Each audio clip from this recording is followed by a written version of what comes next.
सतयुग के जो राक्षस थे ना, आज कलयुग में ब्राह्मण हुए हैं। ये देख प्रमाण।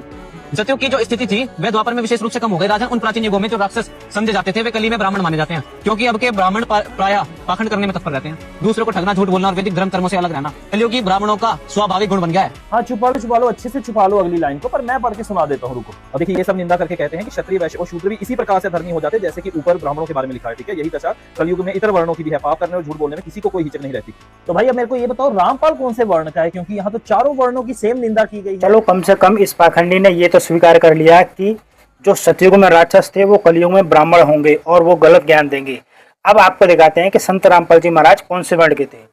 ये इनकी एक पुस्तक है जीने। अब हम दिखाते हैं कि संत रामपाल जी महाराज कौन से वर्ण के थे और कौन सी इनकी जाति है। अब दिखाते हैं कि इनकी जो पुस्तक है जीने की राह, और ये संत रामपाल जी महाराज जी द्वारा लिखित है। इसमें लिखा है कि जीव हमारी जाति है। ठीक है, ना तो हम ब्राह्मण हैं, शूद्र हैं और ना ही हम वैश्य हैं।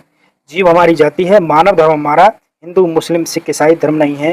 कोई नहीं। आगे स्त्रियों के लिए भी कही जाती है, कली के अधिक समय व्यतीत हो जाने पर स्त्रियों में स्वेच्छाचार बढ़ जाएगा, वह काम, लोभ और मोह में रची रची रहेंगी। क्या इनकी माता बहनें भी घर पर ऐसी ही हैं? तो भाई अब ये स्वीकार करो कि तुम्हारे घर में जो माँ है, बहनें हैं, तुम्हारी जो बेटियां हैं, वो सबकी सब व्याभिचारिणी, स्वेच्छाचारणियां हैं, क्योंकि यहाँ ये बात लिखी हुई है। अब जिन स्त्रियों पर इसने लांछन लगाया है उन स्त्रियों के विषय में तो हम बाद में बात करेंगे। पहले गुरुकुल गोविंद के घर की स्त्रियों को देख लेते हैं। क्या वास्तव में यही इनके घर की स्त्रियां हैं? और जो ये स्त्रियां आपको दिख रही हैं तो ये गुरुकुल गोविंद के घर वाली हैं। और इसमें साफ साफ दिख रहा है भोले शंकर और ब्रह्मा, विष्णु, महेश, इन सब की पूजा पाठ हो रही है। और साथ में ये स्त्रियां भी पूजा पाठ करने के लिए आई हैं। तो ये स्त्रियां थोड़ी सी मुझे लगता है गुरुकुल गोविंद के घर की हैं, उनके परिवार की हैं।